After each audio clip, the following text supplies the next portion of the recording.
The wine glass trembled between my fingers as I tried to steady my breathing. My ex-husband's voice cut through the elegant hum of Bellissima, the upscale Italian restaurant where I'd been working for just under 6 months. The crisp white tablecloth beneath my hands felt suddenly abrasive, my skin hypersensitive as anxiety coursed through my veins. Still waiting tables at 32, Emma? I'm not surprised. You always lacked ambition. Daniel's words sliced through me with practiced precision, the same cutting tone he'd perfected during our 5 years of marriage. I glanced at the blonde beside him, his new girlfriend, I presumed, who tittered behind manicured fingers. Her diamond bracelet caught the light, reminiscent of the jewelry Daniel had always promised me but never delivered. "Your usual table is ready, Mr. Winters," I managed, proud that my voice betrayed nothing of the humiliation burning inside me.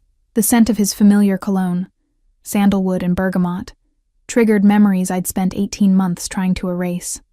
"Actually," Daniel said, leaning back in his chair, his custom suit stretching across shoulders that had once felt like home, "I think we'll take that one." He pointed to the corner table, the best in the house, reserved for special guests, a table I couldn't give him. "I'm sorry, that section is reserved," I replied, the rehearsed smile pinching my cheeks. Daniel's eyes narrowed. "Come on, Em, for old time's sake. Or are you still bitter that I left?" He turned to his date. She never could accept when things were over, part of why it didn't work out. The humiliation burned hotter. 3 other servers hovered nearby, pretending not to listen while clearing tables with exaggerated focus. I'd told none of my coworkers about my divorce, about how Daniel had drained our joint account before leaving me with nothing but debt and trust issues. "Your table is this way," I repeated, turning to lead them through the dimly lit restaurant, past the soft glow of candles and murmuring couples. "I heard you had to move back in with your mother," Daniel continued, his voice deliberately loud enough for nearby diners to hear.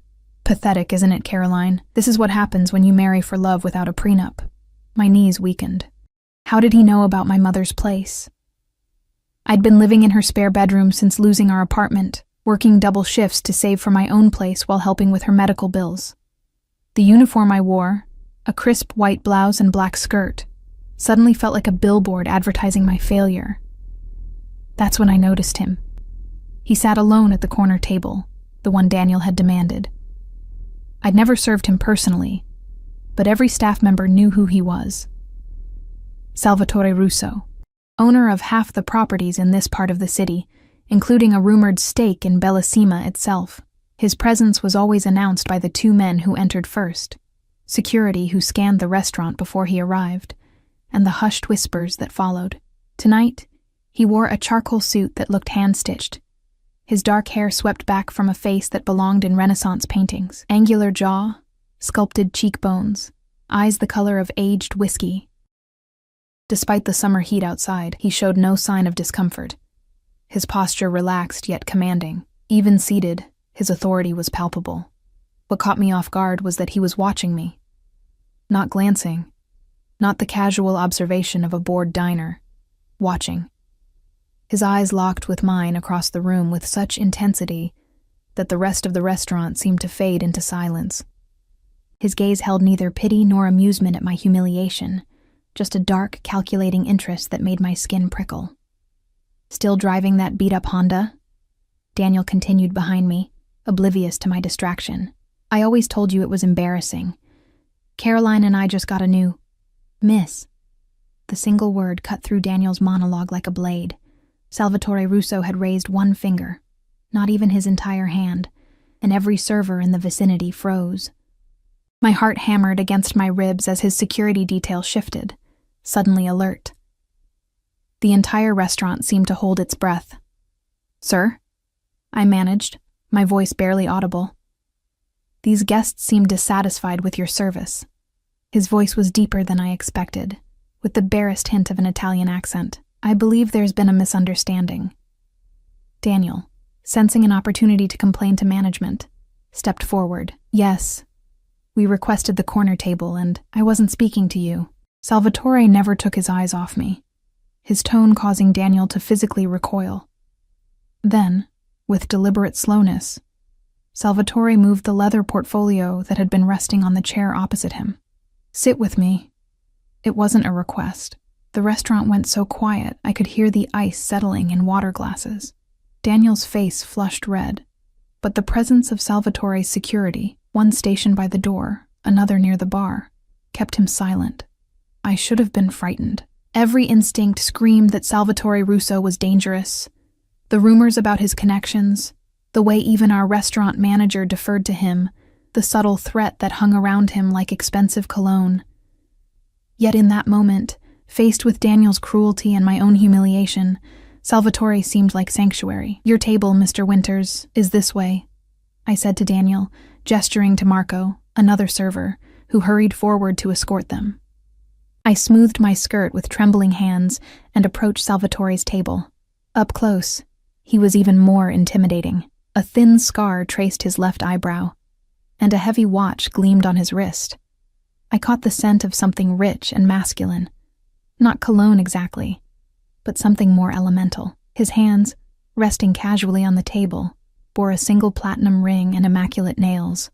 "Thank you," I said quietly, as I slid into the seat across from him, unsure what else to say. His eyes studied me with uncomfortable thoroughness. "Your ex-husband," he stated rather than asked, his voice low enough that only I could hear. I nodded, wondering how he knew. Men who publicly humiliate women they once claimed to love reveal much about their character. He picked up his wine glass, swirling the dark red liquid. None of it admirable. Before I could respond, Sophia, our head server, rushed over. "Mr. Russo, I apologize for the interruption. Emma will be taking her break now," he interrupted, not looking at her. "Bring her whatever she'd like." Sophia hesitated, glancing between us with obvious concern. I should have been offended at being discussed as if I weren't present, but something in his manner, the absolute certainty that his word was law, made protest seem impossible. "It's fine, Sophia," I assured her. "Could you ask Marco to cover my section for 20 minutes? After Sophia departed, an awkward silence fell. I was acutely aware of Daniel watching from across the room, his expression a mix of confusion and anger. "You don't know who I am," Salvatore finally said, studying me with that same unsettling intensity. "Everyone knows who you are, Mr. Russo." A smile touched his lips, brief, contained, yet somehow transforming his severe features. "They know a name, a reputation." He leaned forward slightly. "Tell me, Emma, what exactly did he take from you?" The directness of the question startled me. How do you know my name?" He gestured to my name tag with a slight tilt of his head. "Right," I murmured, feeling foolish. "You didn't answer my question. I shouldn't have told him. This man was a stranger, and likely a dangerous one, yet something in his steady gaze made the truth spill out. Everything. Our savings. The apartment, my credit score. I twisted the simple silver band I still wore on my right hand. My grandmother's ring. The one thing Daniel hadn't managed to take. My dignity, apparently. Salvatore's expression didn't change, but something in his eyes darkened. And what did the law do? Nothing. The accounts were joint. Legally, he was entitled to empty them. The bitterness I'd been suppressing rose to the surface. 5 years together, and I never thought he'd... I stopped myself. "I'm sorry. You don't need to hear this." "I asked," he said simply. A waiter appeared with another glass of wine, placing it before me. I hadn't ordered it, but Salvatore nodded at the glass. "Drink. It will steady your nerves." I took a sip, surprised by the rich complexity that flooded my tongue. It wasn't the house wine we served by the glass. This was something far more expensive. "Why did you ask me to sit with you?" I finally managed. He considered me for a long moment. "Because you have sad eyes, Emma, and because men like him," his gaze flicked briefly toward Daniel's table, "should not be allowed to feel they've won." There was something in his voice, a hardness, a finality, that sent a shiver down my spine. This wasn't normal conversation. This was something else entirely. "You don't know me," I said softly. "I know enough." He checked his watch. Platinum, like his ring. "You remind me of someone I once knew. Someone who also trusted unwisely." Before I could ask what he meant, his phone buzzed. He glanced at it briefly, then placed it face down on the table. I have a proposition for you, Emma. My body tensed immediately. I'd heard enough rumors about powerful men and vulnerable women to be wary. I'm not that kind, he cut in, his voice suddenly cold. Don't insult us both. Chastened, I nodded for him to continue. I'm hosting a charity gala this Saturday at the Laurent Hotel. I find myself unexpectedly without a companion for the evening. His eyes held mine. I would like you to accompany me. The request was so unexpected I nearly laughed. Me? I'm a waitress. You're a woman who has been wronged. He took a sip of his wine, watching me over the rim of his glass. I dislike seeing injustice go uncorrected. And taking me to a gala corrects it how? For the first time, something like genuine amusement crossed his features. Your ex-husband works for Hayes Investment Group, does he not? Lawrence Hayes will be attending my gala, with all his senior employees. My breath caught. Daniel had recently been promoted to senior financial advisor at Hayes, a fact he'd made sure to mention on social media where he knew I would see it. This is vengeance, then? I asked, uncertain. This is opportunity. Salvatore leaned forward, his voice dropping. Show up in a dress that makes him regret every decision he's ever made. Let him see you on my arm. Let him wonder why, of all the women in this city, Salvatore Russo chose his discarded wife. The offer was tempting.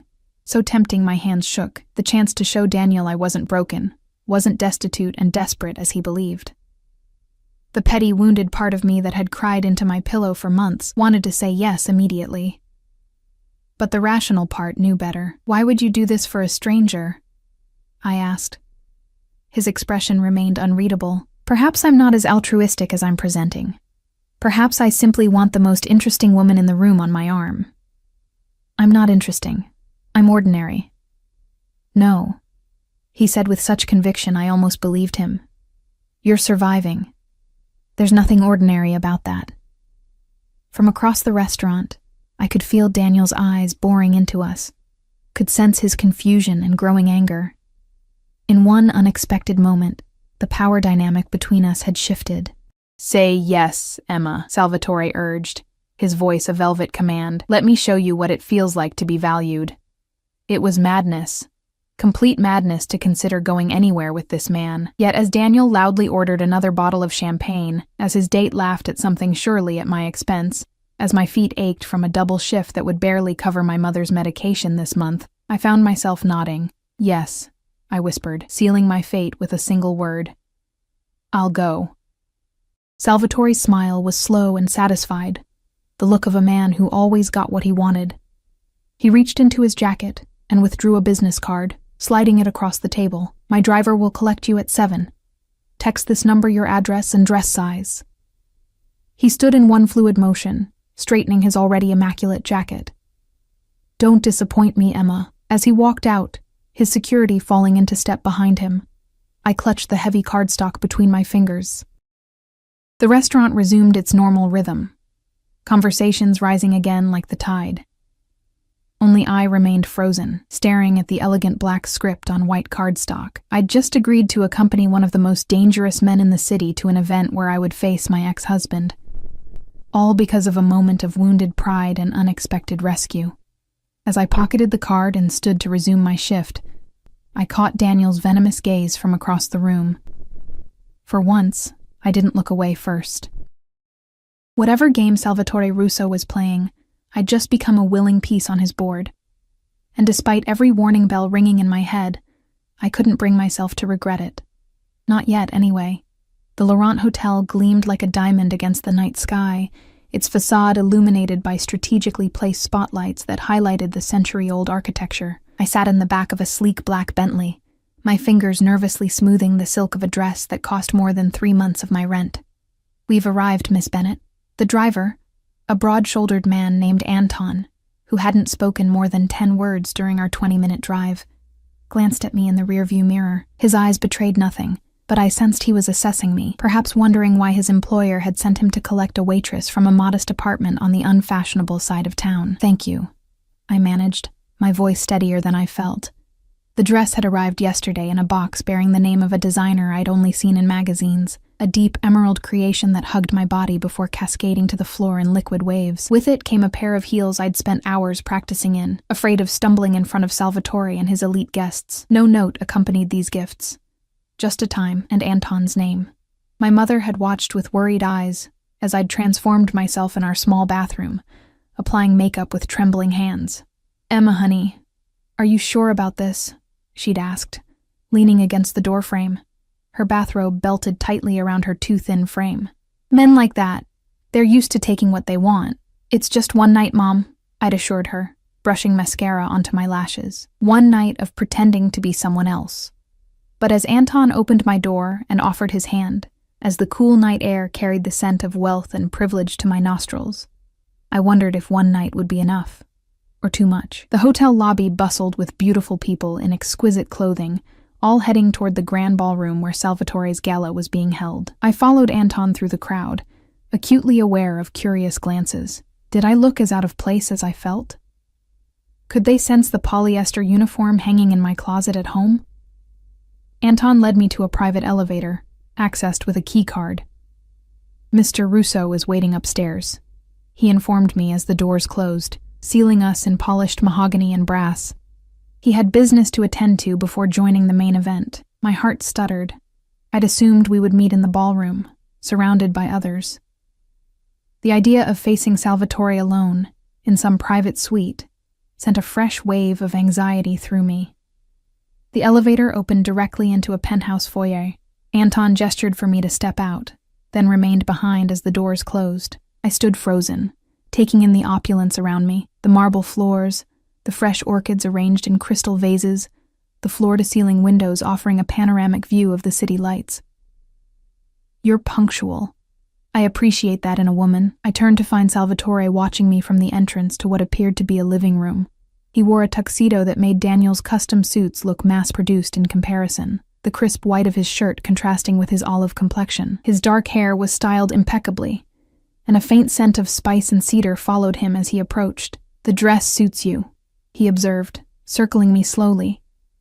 The weight of his gaze made my skin prickle, as though he were cataloging every detail of my appearance. "Turn around." It wasn't a request. I complied, completing a slow rotation, the dress whispering against the marble. "Perfect," he pronounced, coming to stand before me again. Up close, I noticed the faint lines around his eyes, the only indication he might be in his mid-30s rather than younger. "You clean up admirably, Emma Bennett." "Thank you for the dress," I said, finding my voice at last. "It's beautiful." "Beauty deserves beauty." He reached out, adjusting the thin strap on my shoulder with a casual intimacy that made me shiver. "Are you nervous?" "Yes," I admitted, seeing no point in lying. "I don't belong in this world." A smile played at the corners of his mouth. "Few do, by birth. The rest of us create our place in it." He stepped back, appraising me once more. "You haven't asked what this charity event is for." The realization made me flush. I'd been so consumed with thoughts of Daniel, with the fantasy of walking into that ballroom on Salvatore's arm, that I hadn't considered the actual purpose of the evening. "I'm sorry. What cause are we supporting tonight?" "Children's oncology research." Something flickered in his eyes, a shadow quickly suppressed. "My mother died of cancer when I was 13. It was not a gentle passing. The unexpected personal revelation caught me off guard. This wasn't the practiced charm of a man seducing a vulnerable woman. There was a rawness to his admission that felt genuine. "I'm sorry," I said softly. "My mother has been battling lymphoma for 2 years. It's why I moved back home. To help with her care." Salvatore's expression shifted subtly. "Then you understand better than most why tonight matters." He offered his arm. "Shall we? I believe your ex-husband has already arrived downstairs." My stomach tightened at the mention of Daniel. "How do you know so much about him, about me?" "Information is currency, Emma. I make it my business to be wealthy in all forms." He guided me toward the elevator. "Tonight, you are my guest, my companion. That means every eye will be on you, assessing your worth because you're on my arm." "That's a lot of pressure," I murmured. Pressure creates diamonds. The elevator doors opened at his approach. "Remember that you're the most valuable thing in the room tonight. Because I'm with you?" I asked, stepping inside. His eyes met mine in the mirrored wall. "Because I chose you when I could have chosen anyone." The descent to the ballroom was swift, but the weight of his words lingered. This wasn't just about showing Daniel I had moved on. This was about being claimed by someone powerful enough to make others take notice. As the doors opened, revealing the glittering ballroom beyond, Salvatore's hand settled at the small of my back, a touch both proprietary and steadying. Crystal chandeliers cast golden light over tables draped in white linen, while a string quartet played softly from a raised platform. Champagne flowed freely, carried on trays by servers in attire similar to what I wore at Bellissima. "Mr. Russo." A distinguished older gentleman approached immediately, hand extended. "An exquisite event, as always." "Senator," Salvatore acknowledged, shaking the man's hand. "May I introduce Emma Bennett, my companion for the evening." The senator turned to me with rehearsed charm, but I caught the flicker of curiosity in his eyes. I was an unknown quantity in a room where everyone was accounted for. "A pleasure, Miss Bennett. How did you and Salvatore meet?" Before I could fumble a response, Salvatore smoothly interjected. "Emma works at Bellissima. She caught my attention with her resilience in difficult circumstances." The truth, presented in such a way that it sounded like a fairy tale, rather than the reality of a waitress being rescued from humiliation. "Resilience is an undervalued quality," the senator agreed, though his expression suggested he found the story quaint rather than impressive. As Salvatore guided me deeper into the ballroom, more introductions followed. Business owners, politicians, old money families, all greeting Salvatore with respect tinged with caution. I smiled and nodded, hyper-aware that I was being assessed and likely found wanting. Then I saw him. Daniel stood near the bar, champagne flute in hand, laughing with colleagues. He wore a new tuxedo. I could tell from the way he kept adjusting the cuffs, always preening in new clothes, and had gotten a haircut since I'd seen him at the restaurant. The blonde wasn't with him tonight. Instead, he was surrounded by men in similar suits, all bearing the confident air of those who handled other people's money. "Ah," Salvatore murmured, following my gaze. "There he is." His hand at my back pressed slightly firmer. "Ready to make him regret his life choices, Emma?" I wasn't ready, not at all. But I nodded anyway, straightening my posture as Salvatore led me directly toward the group. Daniel's back was to us, giving me precious seconds to compose myself. "Lawrence?" Salvatore greeted a silver-haired man I recognized from Hayes Investment Group's website. "I trust you've brought me good news about those property acquisitions?" Lawrence Hayes turned, his face lighting with recognition and something like wariness. "Salvatore, of course the paperwork is nearly complete. Just a few more signatures," and he broke off, noticing me. "I don't believe I've had the pleasure." "Emma Bennett," Salvatore introduced me, his arm now sliding possessively around my waist. "Emma, this is Lawrence Hayes, CEO of Hayes Investment Group. They handle some of my more conventional investments." At the sound of my name, Daniel turned. The shock that registered on his face was everything I'd imagined and more. His eyes widening, champagne sloshing dangerously close to the rim of his glass, I watched the progression of emotions. Disbelief, confusion, then the slow dawn of realization as he looked between me and Salvatore. "Emma," he managed, his voice strangled. "What are you doing here?" Salvatore's fingers tightened fractionally on my waist. "You know my companion, Daniel?" His tone was pleasant, but something dangerous lurked beneath. Daniel's Adam's apple bobbed as he swallowed. She's my ex-wife." Lawrence Hayes looked between us with sudden interest. "Is that so?" "Small world." "Very small," Salvatore agreed. "Daniel was just in Bellissima the other night. Weren't you, Daniel? Though you seemed less than pleased with the service." The color drained from Daniel's face. He knew, they all knew, who Salvatore Russo was, what he represented. The room's atmosphere had shifted subtly, the other men from Hayes stepping back slightly as if to disassociate themselves. "A misunderstanding," Daniel stammered. The restaurant was busy, and yet I found the service exceptional. Salvatore cut in smoothly. So exceptional, in fact, that I invited Emma to accompany me tonight. His thumb traced small circles against the silk at my waist, a gesture both intimate and clearly visible to everyone watching. Sometimes true value isn't immediately apparent to those without discerning tastes. My cheeks burned, but the humiliation I'd felt at the restaurant had transformed into something else, a heady power born from the naked fear in Daniel's eyes, from the possessive way Salvatore held me. Emma always had excellent taste in restaurants, I said, finding my voice at last. It's why I chose to work at Bellissima after we separated. The atmosphere is so much more refined than the places Daniel preferred. It was a small jab, referring to Daniel's habit of choosing restaurants based on their proximity to sports bars, but Salvatore's appreciative glance made me bold.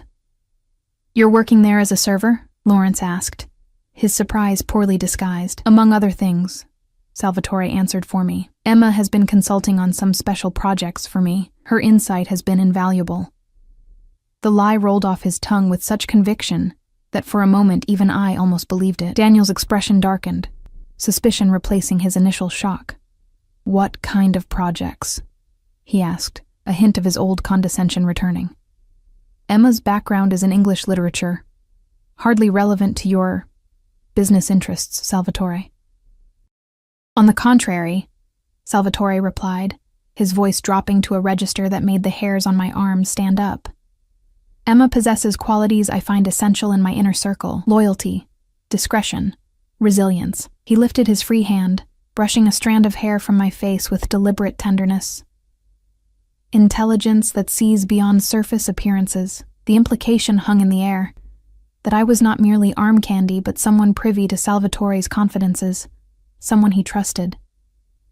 The expression on Daniel's face shifted again, this time to something like alarm. "If you'll excuse us," Salvatore continued, "Emma and I should greet the other guests. Lawrence, I'll have my lawyer call yours tomorrow about those properties." As we moved away, I released a breath I hadn't realized I was holding. "That was just the beginning," Salvatore murmured close to my ear, guiding me through the crowd. "The night is young, and I want everyone to see us together, especially him." For the next hour, Salvatore kept me at his side, introducing me to business associates, politicians, and socialites. With each introduction, his hand remained at my waist, occasionally sliding lower to rest at the curve of my hip. He ensured my champagne glass was never empty, that I was included in every conversation, that all eyes, especially Daniel's, followed our progress around the room. It was intoxicating, being the chosen one of the most powerful man present. I found myself standing straighter, speaking more confidently, even as I remained acutely aware of the fantasy we were creating. "Dance with me," Salvatore said, as the quartet began a slow waltz. It wasn't a request. He led me to the center of the dance floor, one hand clasping mine, the other settling at the small of my back. He moved with the natural grace of someone raised in the spotlight, guiding me effortlessly through steps I barely remembered from a college formal dance class. "You've been watching him all night," Salvatore observed, his lips close to my ear. "Does it satisfy you, seeing him unsettled?" "Yes," I admitted, the champagne making me honest. "Is that terrible of me? It's human, to want those who hurt us to suffer in return." His hand splayed wider against my back, drawing me closer. "But revenge is a poor substitute for power, Emma." "What do you mean?" "Your ex-husband took your security, your confidence. Tonight, he sees you elevated beyond his reach." Salvatore's eyes held mine, intense and searching. "But what happens tomorrow, when the dress goes back in its box and you return to Bellissima? Will his shock be worth the crash that follows?" The question pierced the champagne bubble I'd been floating in. Tomorrow, I would be back in my black skirt and white blouse. Back to double shifts and my mother's medical bills. Back to reality. "You're saying I'll regret this," I murmured, suddenly aware of how many eyes were on us, how many whispers followed our movement across the floor. "I'm saying one night of revenge is fleeting." His fingers tightened on mine. "But a complete transformation, that would destroy him." My heart stuttered. "What are you suggesting?" The music shifted, and Salvatore drew me even closer. my body now flush against his. I could use someone like you, Emma. Someone overlooked, underestimated. Someone with nothing left to lose. Use me for what? His smile was slow and dangerous. Let's discuss that privately, later. Before I could respond, I felt his body tense slightly. Following his gaze, I saw a man approaching, tall, silver-haired, with the confident stride of someone used to command. Unlike the other guests who waited for Salvatore's acknowledgement, this man moved directly toward us, interrupting our dance without hesitation. "Salvatore," the man greeted, his accent distinctly Eastern European. "A word." Salvatore's expression hardened for a fraction of a second, before smoothing into polite acknowledgement. "Mikhail, I wasn't aware you were on the guest list. A last-minute addition," Mikhail replied, his eyes sliding to me with cold assessment. "Private matters require discussion." The tension between the two men was palpable, electricity crackling in the narrow space separating them. Without looking at me, Salvatore said, "Emma, would you mind getting us some fresh champagne? I need a brief moment with an old associate." I nodded, stepping away from the security of his presence, feeling suddenly exposed in the emerald dress that marked me as Salvatore's companion. As I made my way to the bar, I sensed eyes following, some curious, some dismissive, some calculating. Quite the entrance you made tonight. I turned to find Daniel beside me, his earlier shock replaced with thinly veiled anger. Up close, I could smell the champagne on his breath, see the slight flush across his cheekbones that indicated he'd had too many. "Daniel," I acknowledged coolly, signaling the bartender for 2 glasses. "Enjoying the party?" "What the hell are you doing with Salvatore Russo?" he hissed, leaning closer. "Do you have any idea who he is? What he does?" "He's been nothing but a gentleman to me," I replied, keeping my voice steady. "Unlike some men I've known." Daniel grabbed my arm, his fingers digging into my skin. "This isn't a game, Emma. Russo is dangerous. Whatever he's told you, whatever he's promised, it's not worth it." I yanked my arm free, fury rising in my chest. "You don't get to pretend concern for my welfare, not after what you did." "What I did was leave a failing marriage," he snapped. "What you're doing is getting involved with a man who ruins lives for sport. Why do you think Hayes is so nervous tonight? Half our clients are terrified of crossing Russo's interests."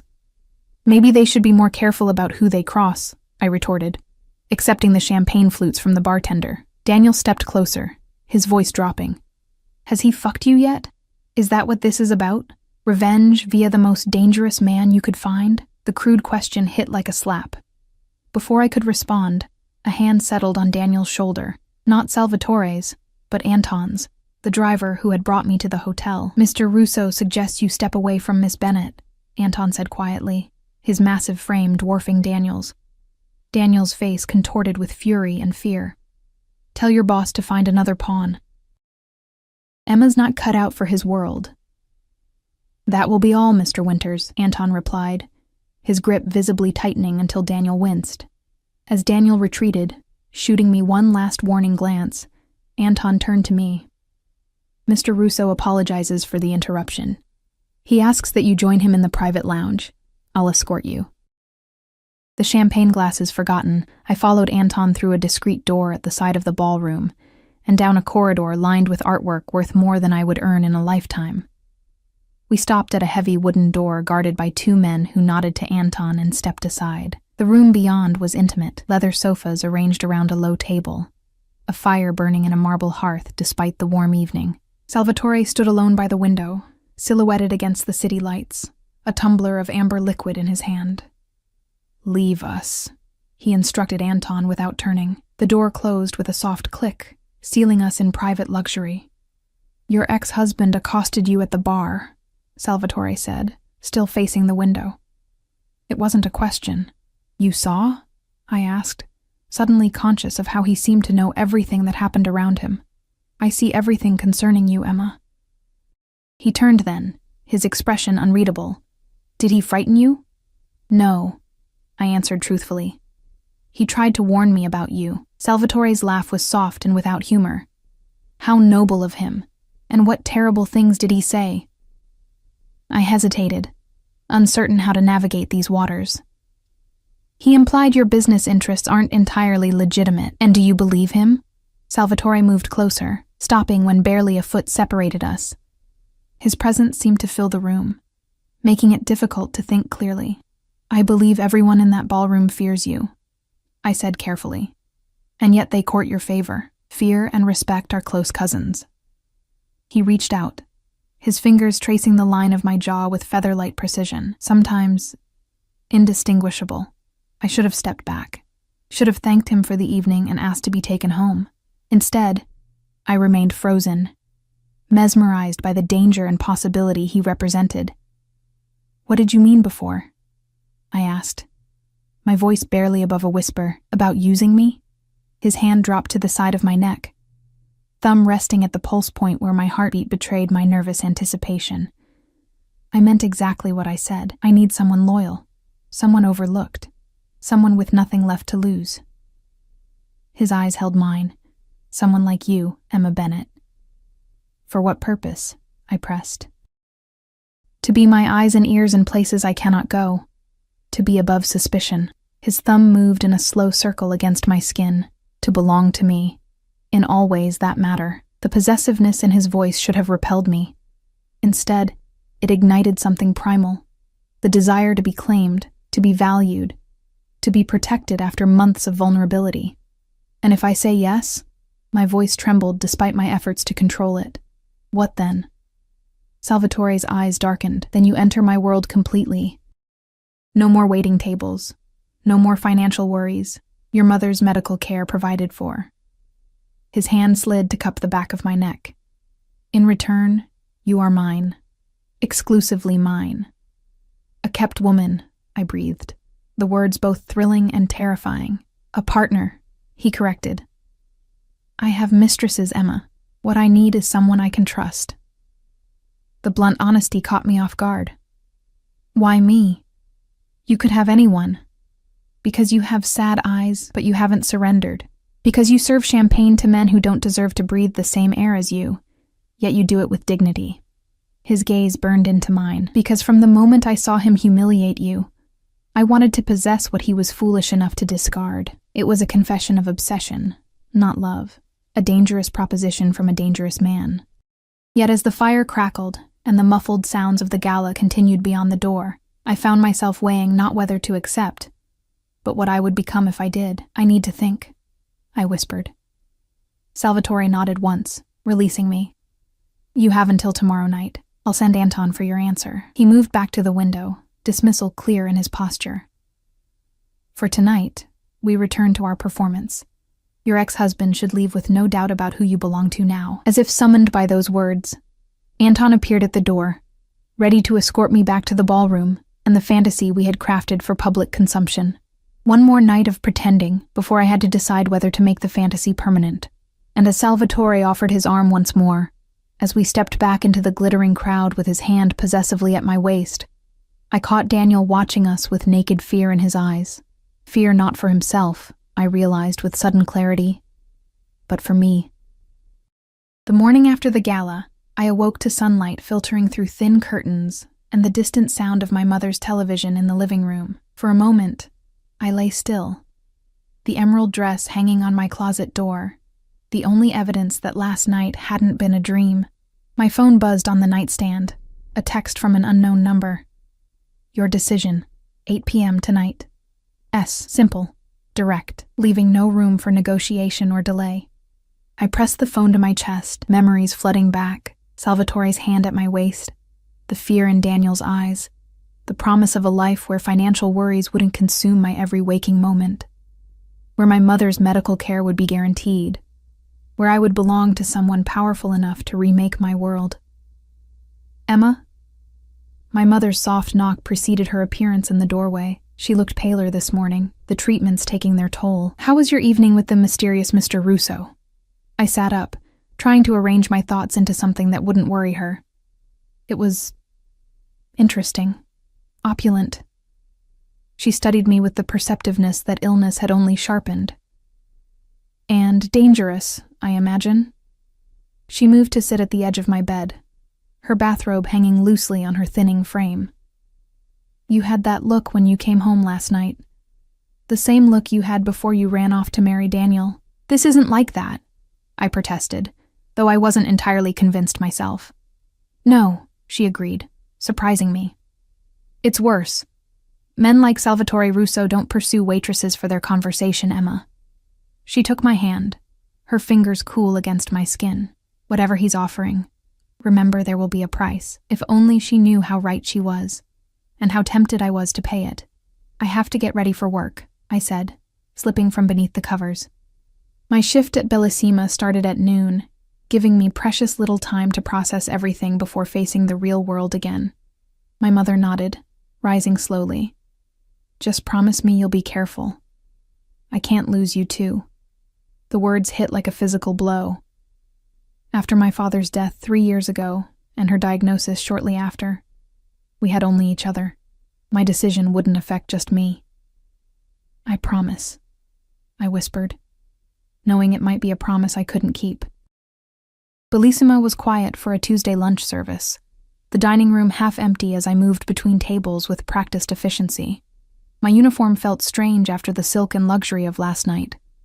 The orthopedic shoes a jarring contrast to the designer heels Salvatore had provided. Table 7 is asking for you specifically, Sophia told me during a lull, curiosity evident in her expression. A Mr. Hayes. My stomach dropped. Lawrence Hayes, Daniel's boss. I smoothed my apron with trembling hands and made my way to the corner table where the silver-haired executive sat alone, examining the wine list with studied casualness. Mr. Hayes, I greeted him, professional smile firmly in place. Welcome to Bellissima. He looked up, assessing me with new interest.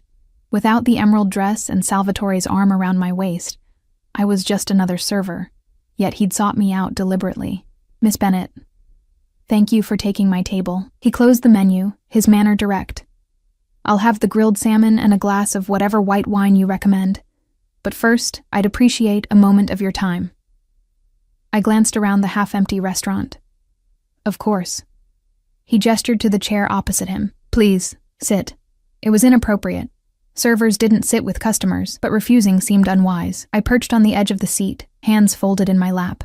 I'll be direct, Hayes said, leaning forward. Your presence with Salvatore Russo last night raised some concerns.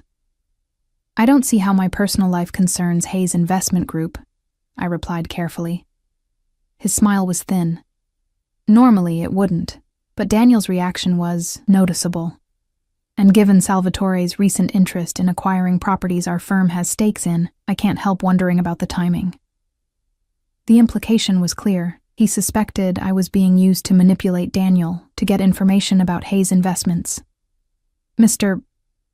Hayes, I was invited to the gala as Mr. Russo's companion. Nothing more. I maintained eye contact, refusing to be intimidated. If Daniel was uncomfortable seeing me there, that's unfortunate, but hardly my concern.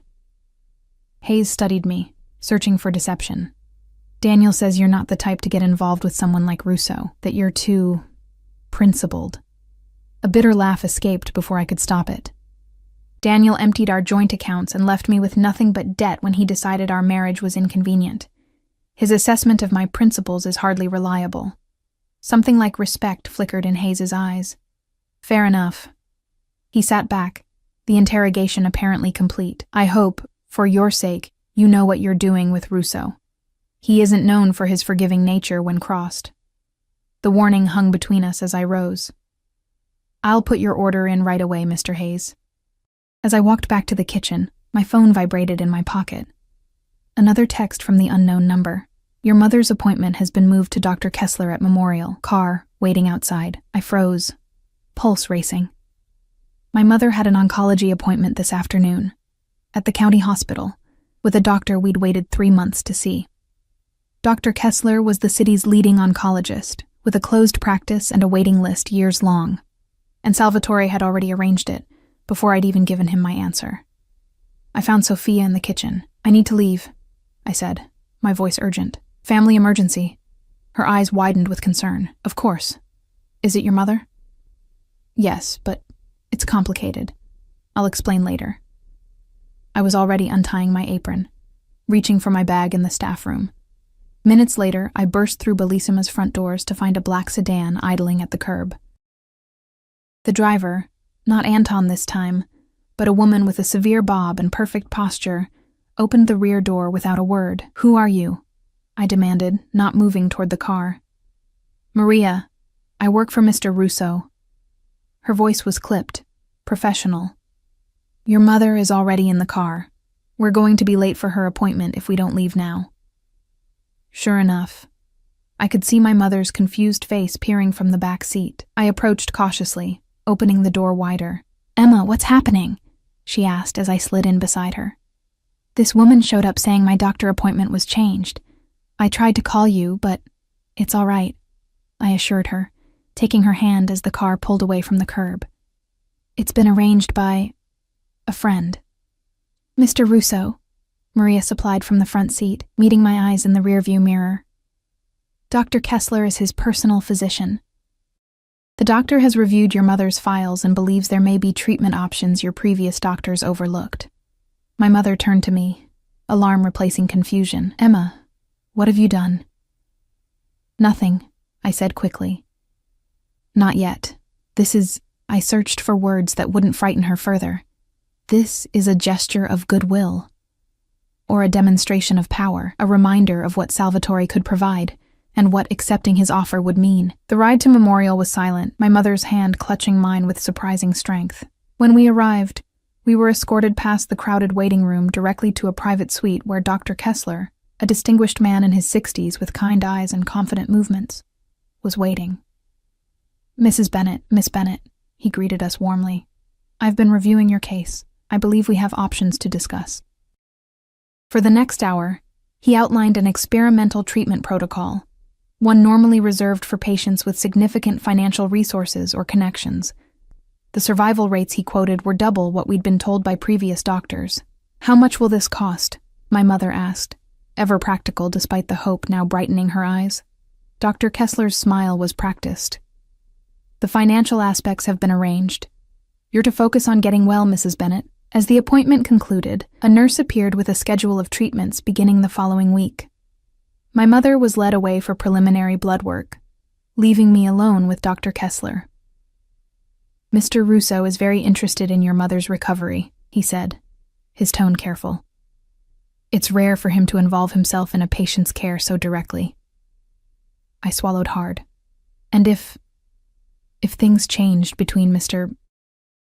Russo and myself, would my mother's treatment continue? The doctor's expression revealed nothing. I couldn't say.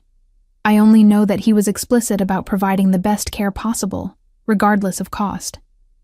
The message couldn't have been clearer. My mother's life was now a bargaining chip. When we returned home that afternoon, my mother sat me down at our small kitchen table. "Emma, you need to tell me what's going on. Who is this man, and why is he paying for my treatment?" I couldn't meet her eyes. "He's offered me a position, working for him." "What kind of position?" Her voice was sharp with suspicion. "A companion, an assistant of sorts." The half-truths stuck in my throat. She reached across the table, forcing me to look at her. "Do you know what they called women like that in my day? Mistresses. Kept women." Her fingers tightened on mine. "Is that what this is?" "It's complicated," I whispered. "No, it isn't." She released my hand, sitting back. "He's buying you with my treatment, and the worst part is, you're considering it."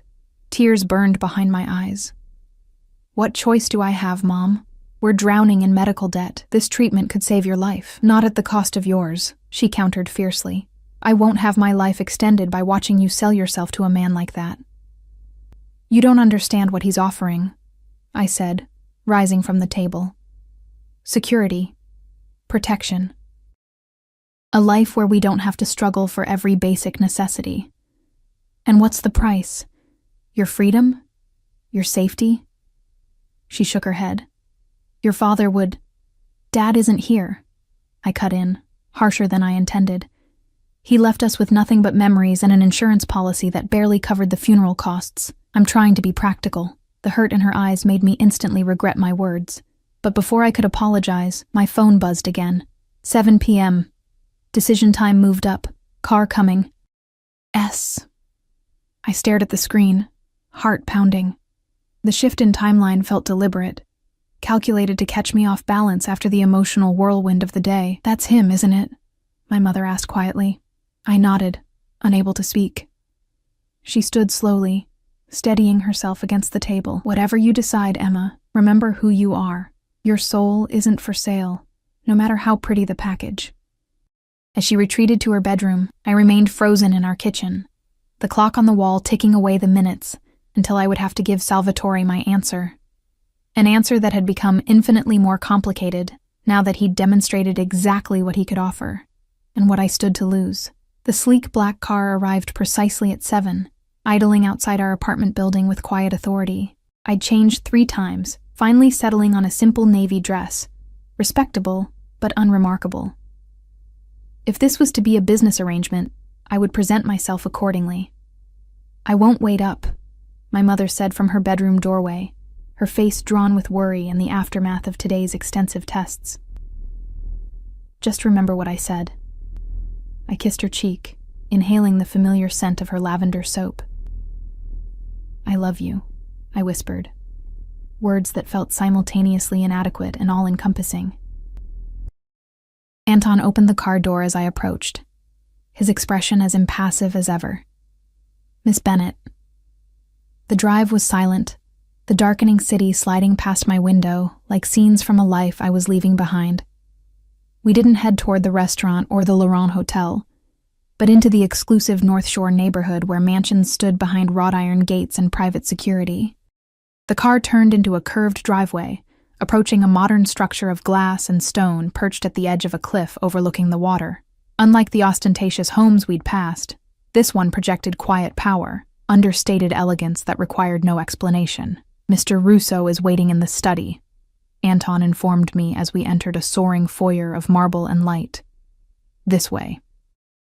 I followed him through the immaculate house, noting the absence of personal touches, no photographs, no mementos, nothing that revealed the man who lived here. The art on the walls was museum quality but emotionally distant, abstract paintings and ancient sculptures behind subtle security glass. Anton knocked once on a heavy wooden door before opening it and gesturing me inside. The study was warm compared to the rest of the house, walls lined with leather-bound books, a fire crackling in a stone hearth, deep leather chairs arranged around a low table bearing a crystal decanter. Salvatore stood by the windows that overlooked the water, silhouetted against the last purple light of sunset. He wore dark trousers and a white shirt, sleeves rolled to the elbows, revealing strong forearms and the glint of an expensive watch. "Emma." He turned as the door closed behind me, Anton withdrawing silently. "Right on time." "You moved up our appointment," I said, remaining near the door, maintaining distance between us. After arranging my mother's medical care without my consent, a slight smile touched his lips. "You're angry." "I'm cautious," I corrected. "You've demonstrated your power and resources quite effectively today." He crossed to a small bar, pouring amber liquid into 2 crystal tumblers. "Would you prefer I hadn't arranged the appointment? Dr. Kessler is difficult to access on short notice. I would prefer understanding your motives before my mother becomes dependent on your generosity." He approached, offering one of the glasses. "My motives are exactly as I stated last night. I want you in my life, in a specific capacity." When I hesitated, he added, "It's just scotch, Emma. If I wanted to compromise you, I wouldn't need chemicals." The blunt statement sent a chill down my spine, even as I accepted the drink. "And what capacity is that exactly? You mentioned being your eyes and ears. What does that entail?" He gestured to one of the leather chairs, taking the one opposite as I sat. "I have business interests across the city, legitimate enterprises that occasionally face complications from less legitimate forces." "You mean criminal elements," I said flatly. His expression revealed nothing. "I mean, competitors who don't always respect boundaries. My visibility makes it difficult for me to move unnoticed, to hear unguarded conversations, to understand what happens below the surface. And I could?" I took a careful sip of the scotch, the liquid burning a path down my throat. "You're intelligent, observant, and most importantly, underestimated." He leaned forward slightly. "People reveal themselves around beautiful women they believe have no power. especially when those women appear to belong to someone else. Understanding dawned, cold and clear. You want me to be seen as your mistress, your possession, while actually gathering intelligence for you. Among other things, he studied me over the rim of his glass. You would live here, accompany me publicly, have access to everything my protection provides. In exchange, you would be loyal only to me, alert to information that might affect my interests, and occasionally placed in positions to observe specific individuals. Spy, you mean?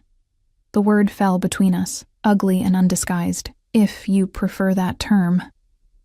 He seemed unbothered by my directness, though I consider it more selective observation. I set my glass down, pulse racing. And my mother's treatment? Guaranteed, regardless of your decision tonight. His statement surprised me, and he must have seen it in my expression. I'm not a monster, Emma. I don't use terminal illness as leverage. Dr. Kessler will continue her care whether you walk out that door or stay. The unexpected concession destabilized me. I'd been prepared for ultimatums, for the harsh bargaining of my mother's life against my compliance. This apparent generosity was harder to resist. Why? I asked, genuine confusion in my voice. Why make that guarantee when it diminishes your negotiating position? Something like respect flickered in his eyes. Because I want your choice to be clear-eyed. If you stay, it's because you choose my world over the one you've known, not because I've left you no alternatives. I rose, needing movement to process his words. And if I choose to walk out that door? Then Anton drives you home, Dr. Kessler continues your mother's treatment, and our paths likely won't cross again. He remained seated, watching my restless movement. I don't pursue unwilling participants, Emma. Yet everything you've done since the restaurant has been calculated to ensure my willingness, I pointed out. The dress, the gala, Daniel's humiliation, my mother's treatment, all designed to show me what you could provide. His smile was slow, appreciative. You see clearly. That's another quality I value. I stopped by the fireplace, watching the flames consume a log. If I agreed, what would my life look like, practically speaking? You would move in immediately. A separate suite of rooms would be yours, with privacy when you desire it. He set his glass down, steepling his fingers. You would have a generous allowance, a car and driver, new wardrobe appropriate to your position. Your financial concerns would end. And us? What would be expected between us? The question was difficult to voice, but necessary. His expression remained unchanged. I find you attractive, Emma. I won't pretend otherwise, but physical intimacy isn't a condition of our arrangement. But it's anticipated, I pressed. It's a natural progression I would welcome, should you come to desire it. His honesty was disarming, but I have no interest in reluctant companions, in business or pleasure. I turned back to the fire, buying time to organize my thoughts. The arrangement he proposed wasn't what I'd feared, not quite the kept woman my mother had warned about, but something more complex. A partnership with clearly defined roles, mutual benefits, and boundaries I could potentially navigate. What about Daniel? I asked finally. Was that just for show? Or do you have genuine business with Hayes Investment Group? Both, Salvatore admitted. Hayes manages several legitimate property investments for me. Your ex-husband's position there was coincidental, a detail that became useful when I saw how he treated you at Bellissima. The casual admission that our initial meeting had been genuine, not some orchestrated encounter, somehow made the entire situation more believable. How would I explain this to my mother? I asked, the practical question revealing my shifting consideration. She already suspects the worst. Salvatore rose, moving to stand near me by the fire. Tell her I've offered you a position as my personal assistant and social coordinator. It's close enough to the truth and explains the benefits you'll receive. I looked up at him, searching his face for deception, and when she asks why you chose me, of all people, tell her I value loyalty and discretion above experience, that I saw how you handled adversity with dignity. His gaze held mine, unnervingly direct, that I believe in investing in people others have undervalued. The words resonated more deeply than I wanted to admit. After months of feeling worthless, discarded, the recognition of value, even from someone like Salvatore, was powerfully seductive. I'd want to see her regularly, I stipulated, not just during treatments, and if she objected strongly to this arrangement, I'd need to reconsider. He nodded once. Reasonable terms. Family loyalty is something I understand. I took a deep breath, weighing everything. The security he offered against the unknown risks, my current struggles against an uncertain future in his world. I have conditions of my own. Interest flickered in his eyes. I'm listening. I won't do anything illegal, I stated firmly. I'll observe, report what I hear, accompany you as needed, but I won't be involved in anything that could result in criminal charges. Understood. I want everything in writing, I continued. The terms of my employment, my mother's medical care, the financial arrangements. A contract that protects us both. He smiled slightly. You're negotiating. Good. And I want a clear exit clause, I finished. If at any point this arrangement becomes untenable, I need to know I can leave safely, with enough resources to support myself and my mother's continued care. Salvatore studied me for a long moment. You've given this considerable thought. I've had to learn to be practical, I replied. Daniel taught me that much, at least. He extended his hand. We have a preliminary agreement, then. My lawyer will draw up the paperwork tomorrow. I looked at his offered hand, understanding that this was a turning point from which there would be no easy return. Taking it meant stepping into his world, a world of power, protection, and undeniable danger. One last thing, I said, not yet taking his hand. I need to know why me, truly. Not the flattering version, but the real reason. Something shifted in his expression. A momentary glimpse behind the controlled facade. Because when I saw him humiliate you, I recognized someone surviving despite betrayal. Because you have nothing left to lose, which makes you both vulnerable and dangerous. He paused. And because I've learned that the most valuable loyalties come from people who've seen the worst of humanity and still choose to believe in something better. It wasn't romance. It wasn't even particularly kind. But it held an honesty that finally tipped the balance. I placed my hand in his, the contact sending an unexpected current through my body. We have an agreement. His fingers closed around mine, warm and strong. Welcome to your new life, Emma Bennett. As the fire crackled beside us, as the last light faded from the sky beyond the windows, I made a silent promise to myself. I would use this opportunity to rebuild my life and secure my mother's future. But I would never lose sight of who I was, or forget that in Salvatore Russo's world, everything came with a price I was now committed to paying. 3 months passed with the speed of a fever dream.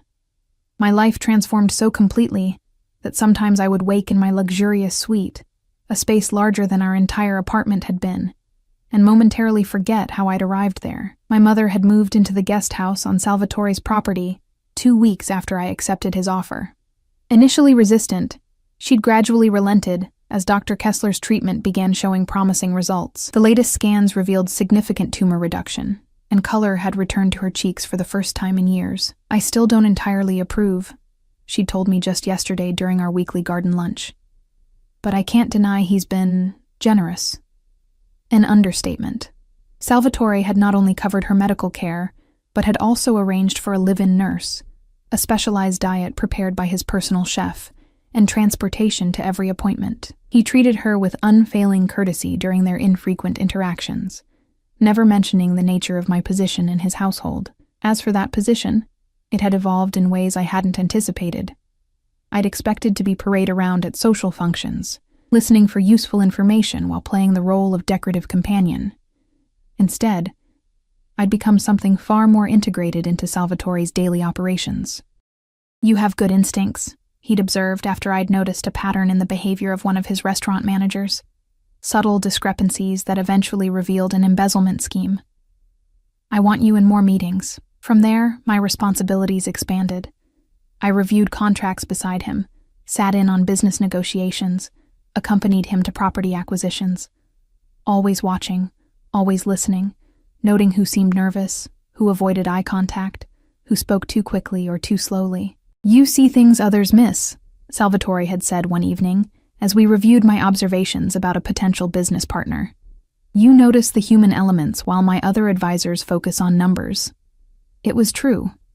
Years of serving others, first Daniel, then restaurant patrons, had taught me to read micro-expressions, to sense mood shifts, to predict needs before they were voiced, skills born of survival that now served a different purpose. Salvatore kept his word about our physical relationship. He never pressured, never demanded, maintaining a professional distance that was occasionally punctuated by lingering looks or casual touches that sent electricity through my body. We shared dinners, conversations, proximity, but nothing more. Until last night, I stood at my bedroom window now, watching dawn break over the water, my body still humming with the memory of his hands, his mouth, the weight of him above me. It had been inevitable, perhaps, this crossing of the final boundary between us. 3 months of tension building like a slow-burning fuse. The catalyst had been unexpected. A chance encounter with Daniel at an art gallery opening where Salvatore was a major donor. I'd been examining a sculpture when a familiar voice spoke behind me. "So, it's true. You really have become Russo's pet project." I'd turned to find Daniel watching me, his expression a mix of disdain and poorly concealed curiosity. 3 months had changed him too. A new haircut, expensive watch, designer suit that screamed promotion. "Daniel." I'd kept my voice neutral, conscious of Salvatore across the room, deep in conversation with the gallery owner, but undoubtedly aware of everything happening in his periphery. "Enjoying the exhibition? Cut the act, Emma." He'd stepped closer, lowering his voice. "Everyone knows what you are to him. The question is whether you know what he is." I'd smiled, the poised, enigmatic expression I'd perfected during my time with Salvatore. "I know exactly who he is. The better question is whether you know who I've become." Something in my tone had made him step back slightly. "Hayes is considering pulling our investments from Russo's projects. There are rumors." "Careful, Daniel." I'd sipped my champagne, maintaining eye contact. Business discussions in social settings can be easily misinterpreted, especially when they involve my employer. His face had flushed. "You're actually loyal to him after everything he's dragged you into." "The difference between Salvatore and you," I'd said quietly, "is that he values what I bring to his life. You only valued what you could take from it." Before Daniel could respond, I'd felt a presence behind me. Salvatore, materializing as if summoned, his hand settling possessively at the small of my back. "Mr. Winters," he'd greeted Daniel, his tone pleasant, but eyes cold. "Discussing business at an arts function? How gauche." Daniel had paled visibly, "Just catching up with my ex-wife." "Former wife," Salvatore had corrected, his thumb tracing small circles against my spine. "And current right hand. Emma has become invaluable to my operations." His smile hadn't reached his eyes. "Perhaps you should mention that in your report to Hayes." The implication that Salvatore knew about Daniel's assignment to gather information had sent him retreating with mumbled excuses. As soon as he was out of earshot, Salvatore had turned to me. "You handled him well?" he'd observed, his hand still at my back. "He's been instructed to approach you, to see if you might be persuaded to share information about my business." I'd raised an eyebrow. "You knew and didn't warn me?" "I wanted to see where your loyalties lay without prompting." His gaze had been intent, searching. "You didn't disappoint." The drive home had been charged with unspoken tension, Salvatore's hand resting on my knee in the back of the car, his thumb occasionally brushing against the silk of my dress in a way that seemed both deliberate and unconscious. When we'd arrived home, I'd expected him to retreat to his study as usual. Instead, he'd followed me toward my suite, stopping me in the hallway with a gentle hand on my arm. "You've never asked about the rumors," he'd said, his voice low in the dimly lit corridor. "About my business, my connections, the things Daniel and others have tried to warn you about." I'd turned to face him, suddenly aware of how close he stood, of the heat emanating from his body. "Would you answer truthfully if I did?" "Perhaps." His fingers had traced a path from my shoulder to my collarbone, featherlight. "Would it change anything between us?" The question hung between us, the acknowledgement that whatever I knew or suspected about his dealings, I had already made my choice to remain. No, I'd admitted, it wouldn't. His hand had cupped my face, thumb brushing across my lower lip. Why? Because you've kept every promise you've made to me, I'd whispered. Because my mother is getting better, because you've given me purpose when I had none. Not love, then, he'd said, his voice neutral. Not love, I'd agreed. Something more complicated. His kiss had been gentle at first, questioning rather than demanding, before deepening into something hungry, possession finally claimed after months of patience. I'd responded with equal fervor, 3 months of tension unraveling as his hands found the zipper of my dress as we stumbled into my bedroom, as restraint gave way to urgent need. Now, watching the sunrise paint the water gold and crimson, I wondered what would change between us. Whether last night had altered our carefully negotiated arrangement, or simply added a new dimension to it. A soft knock interrupted my thoughts. I tightened the silk robe around my body before opening the door to find Salvatore fully dressed in one of his immaculate suits, looking as though he'd been awake for hours. "We need to talk," he said without preamble. "There's been a development." I gestured for him to enter, conscious of my bare feet and tousled hair, the visible evidence of our night together. He remained standing, tension evident in the set of his shoulders. "What is it?" I asked, suddenly alert to the unusual gravity in his manner. "Hayes Investment Group has pulled out of 3 major projects without warning. All funds withdrawn, contracts terminated." His expression was controlled, but I'd learned to read the subtle signs of his anger. The tightness around his eyes, the barely perceptible muscle working in his jaw. "Daniel," I breathed, understanding instantly. Last night at the gallery was likely his final attempt to extract information before Hayes made their move. Salvatore's hands slid into his pockets, a gesture I'd come to recognize as him physically restraining his temper. The timing is too convenient to be coincidental. A cold weight settled in my stomach. "You think I said something? That I leaked information?" His eyes met mine, searching. "Did you?" "No." The single word emerged forceful, hurt that he would even question it. "I've been loyal to you from the moment I accepted your offer. You know that." Something in his posture eased slightly. "I needed to hear you say it. You didn't trust my answer to Daniel last night? Or what happened between us after? The hurt deepened, sharpened." Salvatore moved closer, his hand lifting to brush a strand of hair from my face. "Trust is a luxury in my position, Emma. Even with those closest to me, the candid admission stung, but I understood it. In the months I'd spent in his world, I'd seen how isolated his position truly was. How everyone wanted something from him, how every relationship was transactional at its core, including ours. "What happens now?" I asked, stepping back from his touch, needing distance to think clearly. "I need to know what Hayes is planning. Their withdrawal jeopardizes developments already underway, properties with other investors involved." His eyes narrowed slightly. "Your ex-husband is the common thread." Understanding dawned with sickening clarity. "You want me to approach Daniel, to use our history to get information?" "You're the only one who could get close enough," Salvatore confirmed. "He still watches you. I saw it last night. There's unfinished business there that we can leverage." "Leverage?" The word tasted bitter. Last night? Was that also leverage? A way to ensure my emotional investment before asking me to do this? His expression hardened. "Don't insult us both, Emma. What happened between us was inevitable from the moment you sat at my table at Bellissima. But yes, the timing is advantageous." The cold calculation behind his admission should have repelled me. Instead, I found myself appreciating the honesty, however brutal. Salvatore had never pretended to be anything other than what he was. A man who seized opportunities, who turned every situation to his advantage. "If I refuse?" I asked, already knowing the answer. "Then I find another way." He maintained eye contact, unflinching. "Your mother's care continues regardless. Our arrangement stands, but my trust in your commitment would be diminished. 3 months ago, I might have recoiled from such manipulation. Now I recognized it as the currency of his world, our world.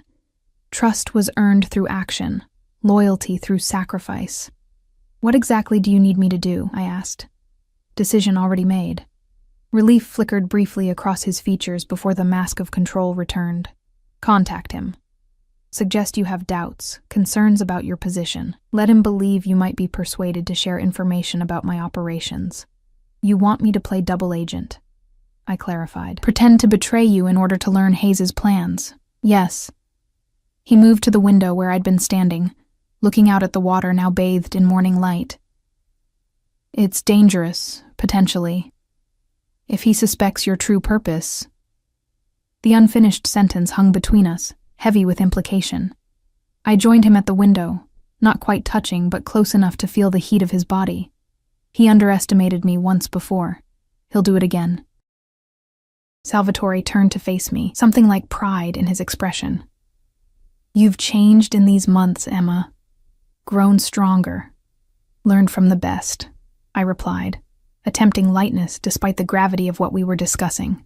His hand found mine, fingers interlacing with unexpected gentleness. "If at any point you feel endangered, you extract yourself immediately. Promise me." The concern seemed genuine, touching something within me I'd tried to keep protected. The part that wanted to believe his interest in me transcended the practical value I provided. "I promise," I said softly. He nodded once, satisfied. "Good. We'll discuss details after you've dressed." His gaze traveled over my robed figure with renewed heat. "Though I find your current attire distracting." The tension between us shifted, business giving way to the magnetic pull that had drawn us together last night. For a moment, I considered pulling him back to bed, delaying the difficult conversation about my impending deception. Instead, I stepped back. "I need to check on my mother this morning, and you need to tell me everything about these investments. What Hayes knew, what they might be planning." Salvatore's smile was slow, appreciative, always the practical one. "Very well." He moved toward the door, pausing with his hand on the knob. "Emma?" "Yes?" Last night wasn't leverage, it was surrender. With that enigmatic statement, he left, closing the door softly behind him. I remained by the window, watching the day brighten, contemplating the dangerous game I was about to play. Daniel would be suspicious, but his ego, his belief that I'd been coerced or manipulated into Salvatore's world, would make him vulnerable. He would want to believe I was reaching out for help, that I regretted my choices, and I would use that belief against him, just as Salvatore had taught me. As I turned to prepare for the day ahead, I caught my reflection in the mirror. Elegant silk robe, hair tousled from Salvatore's hands, eyes sharper and more calculating than they had been 3 months ago. The transformation was undeniable. I had entered Salvatore's world as a victim seeking protection. I would face Daniel as something else entirely. A woman who had learned the true nature of power and how to wield it.